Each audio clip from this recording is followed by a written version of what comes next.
One more time for Mr. Sean Pearson, everybody. Sean, I didn't know that actually worked. You can just be like, insert clap here. No idea. Yes, people are very commanding presence. I gotta say, I don't know how intimidated just looking at you walking there right now. Thank you. Wow. Keep walking. Thank you. I'm just kidding. All right, you guys still having fun? Yeah! All right, fantastic. Our next comedian actually didn't show up. So all of the comedians, just a quick heads up, you've all been moved up one in the order. All right. One, you're still number one in my hearts, guys. It's okay. So, bullshit. All right.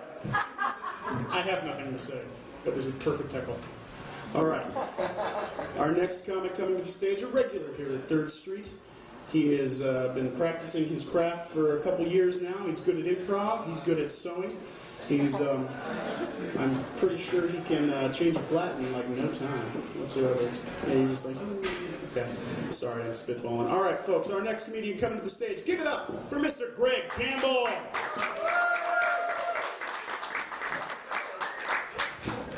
Oh, wow. Thank you, folks. You are so kind. So, I'm curious. Does anybody else miss lead-based paint? I used to think it had a better coverage and taste.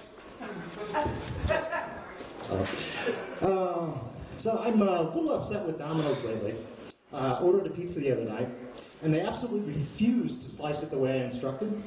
I mean, how difficult can it be to cut a pizza into Mobius strips? I mean, it's not like I asked for my drinks in Klein bottles. Okay, something went a little wrong there. Let me explain here. See, a Mobius strip is a topological construct that only has 2 sides. You understand, yes. Whereas a Klein bottle is a topological construct that only has 1 side. So let's try this joke again. I'm really upset with Domino's lately. I ordered pizza the other night. They absolutely refused to slice it the way I instructed. I mean, how hard can it be to cut a pizza into sectors? It's not like I asked for my drinks in truncated conic sections. Oh, come on, people. I mean, this is a comedy show. You're supposed to be up to speed on your geometry, okay? So, I don't know, I've been having kind of a crazy week here. Gosh, I don't know. It's on Monday, I had to renew my registration, and it took the entire day. And I just don't understand why the state has to make it so difficult for sex offenders. So while I was out, somebody broke in and stole my air guitar. I put up flyers, but nobody's seen it. So I'm in a little trouble with the IRS lately. Turns out you have to file every year. Then today, I got a bill for static electricity. This is going to hurt people. It was shocking.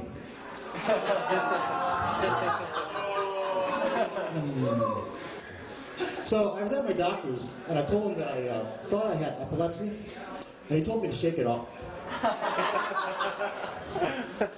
And actually, that's a joke, people. It's like I can afford to see a doctor. Anyway, that reminds me of something that happened to me a couple of weeks ago.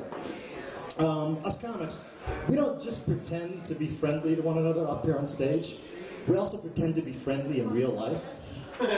So every now and then we'll get together for like workshops or writers groups or an intervention. So anyway, a couple of weeks ago, a group of us were getting together at Barnes & Noble. And I was there early. I had some time to kill. So I had a seizure. Now, I hadn't planned on having a seizure. In fact, I've never had a seizure before, and I didn't know you could get them at Barnes & Noble. But it was crazy. Here's what happened. I'm sitting at a table writing, and I started to feel a weird feeling in my leg, like it was starting to cramp up.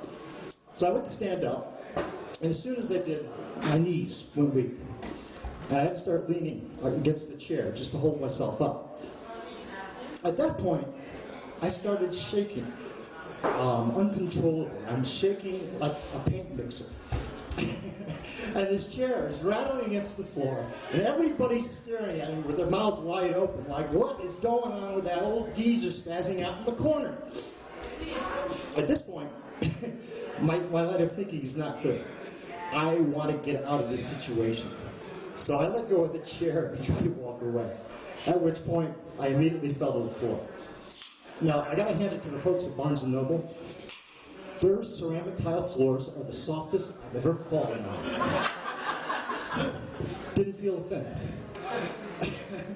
So there's this man, this woman sitting nearby that literally had to come and pick me up off the floor and set me back down on my chair. You know, at this point I'm sweating profusely, so they get some compresses, some ice, they give me some orange juice, they got me a banana.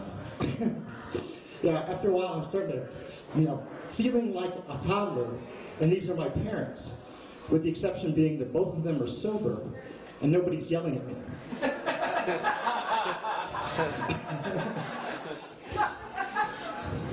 So anyway, after a couple minutes, I was fine, hung around there a while. Only one other comic bothered to show up, and she's not here. But I wanted to relate the story because there's two reasons here.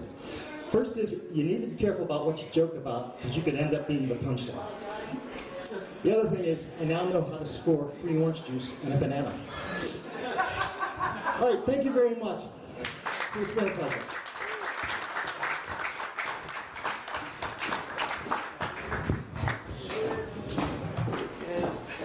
One more time for Mr. Greg Campbell, everybody.